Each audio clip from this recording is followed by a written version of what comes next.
राधा माधव की महती अनुकंपा से समस्त भक्तों के भक्तपूर्ण आग्रह से आपके इस गृह ग्राम ककरेहा में जो श्रीमद् भागवत का आयोजन चल रहा, जिसका कि आज तृतीय दिवस यानी तीसरा दिन,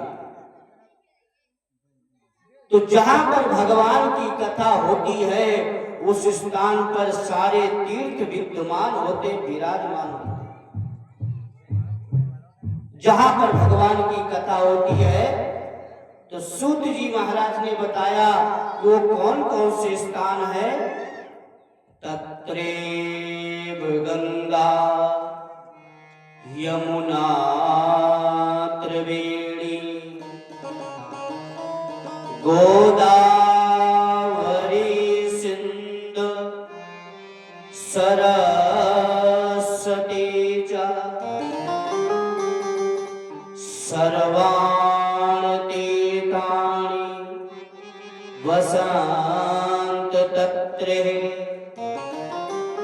पुत्रोच्युतो द्वार कथा प्रसंगः। जहाँ पर भगवान की कथा होती तत्रेव गंगा यमुना त्रिवेणी सारे तीर्थ विराजमान होते हैं। ऐसे पावन समय में सारे तीर्थ विद्यमान है आपके इस गृह ग्राम में। और इधर सूत जी महाराज पवित्र नैमिष में भगवान की पावन कथा सुना रहे हैं। बाबा नारद सनक सनंदन के माध्यम से भगवान की कथा को श्रवण कर रहे और हम और आपके बीच में ये भगवान की पावन कथा चल रही है। तो महाभारत में भगवान ने बहुत समझाया पांडवों को, कौरवों को, पर कौरवों के समझ में नहीं आया। भगवान ने कहा युद्ध से कभी किसी का कल्याण नहीं होता है, युद्ध से विनाश होता है। पर कौरवों ने भगवान की बात को नहीं माना। भगवान ने दुर्योधन को बहुत समझाया, दुर्योधन ये आपके भाई है, जुआ में तो सब कुछ हार गए, अब इनके पास कुछ नहीं बचा है, ऐसा करो इनको 5 गांव दे दो। भगवान ने कहा दुर्योधन से संधि प्रस्ताव लेकर गए समझौता करने के। जैसे अभी गांव में झगड़ा हो जाता तो लोग पंचायत करने जाते हैं, अब तो पंचायत मुंह देखी हो गई है, अब पंचायत नहीं होती है। तो भगवान संधि प्रस्ताव लेकर गए, दुर्योधन से कहा ये तुम्हारे भाई है, ऐसा करो 5 गांव दे दो। दुर्योधन ने कहा भगवान से, हे कृष्ण बगैर युद्ध के मैं एक सुई के नोक के बराबर भी घूम नहीं दूंगा, हमसे युद्ध करो और ले जाओ। भगवान ने कहा ऐसा करो चलो 5 गांव छोड़ो, इनको 5 महल दे दो, 5 महल दे दो। कहा नहीं केशव हम कुछ भी नहीं देंगे। कहा ऐसा करो 1 ही महल दे दो, 1 महल में ही गुजारा कर लेंगे। पर भगवान की बात को दुर्योधन ने नहीं माना।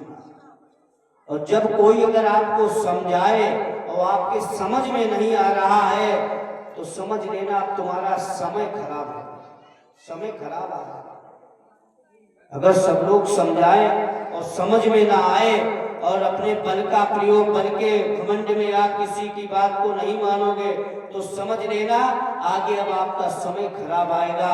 तो भगवान ने कहा तुम बगैर युद्ध के दोगे नहीं तो अब तुम्हारा विनाश भी हो। भगवान ने जो है दुर्योधन से कहा तुम्हें जो भी हमारी सहायता चाहिए हम तुम्हारी तरफ से सहायता करेंगे। पांडवों से कहा तुम्हें भी कोई आवश्यकता हो हमसे तो हमसे आप सहयोग मांगना। तो जैसे कहा तो दुर्योधन ने विचार किया भगवान कृष्ण के पास चतुरंगिनी सेना है, अगर सेना हमें मिल जाए तो हम पांडवों को परास्त कर देंगे, हरा देंगे। तो भगवान ने कहा मेरे पास जो पहले आएगा मुझसे जो भी मांगेगा उसे मैं दे दूंगा। तो जैसे भगवान अपने शयन कक्ष में लेटे थे ये दुर्योधन पहुंच गया। और जैसे दुर्योधन वहां पर पहुंचा तो देखा क्या, भगवान पीतांबर को डाले लेटे हैं, तो ये जाकर भगवान की सर की तरफ बैठ गया, सर की तरफ बैठ गया। और इधर क्या हुआ, अर्जुन भी भगवान के पास पहुंचे तो देखा क्या, दुर्योधन पहले से बैठा है। अर्जुन ने विचार किया क्या करे, अर्जुन जाकर भगवान के चरणों में बैठ गए। इसका अध्यात्म क्या है, जो सर की तरफ बैठा है उसे क्या मिलेगा, और जो चरणों में बैठा है उसे क्या मिलेगा।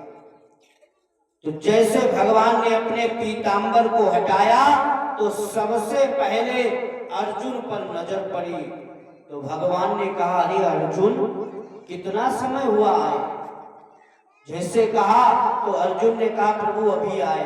तब तक जो दुर्योधन सर की तरफ बैठा था उसने कहा, केशव पहले मैं आया हूं। तो भगवान ने कहा, दुर्योधन मैंने तो पहले अर्जुन को देखा था और मैंने वचन भी दिया था, जो मेरे पास पहले आएगा मैं उससे दूंगा। दुर्योधन झगड़ा करने लगा, नहीं पहले मैं आया। भगवान ने मुस्कुराते हुए अर्जुन से कहा, अर्जुन ये बताओ पहले कौन आया। तो अर्जुन ने कहा, प्रभु पहले तो दुर्योधन ही आया। तो भगवान ने कहा, दुर्योधन मांग लो तुम्हें क्या चाहिए।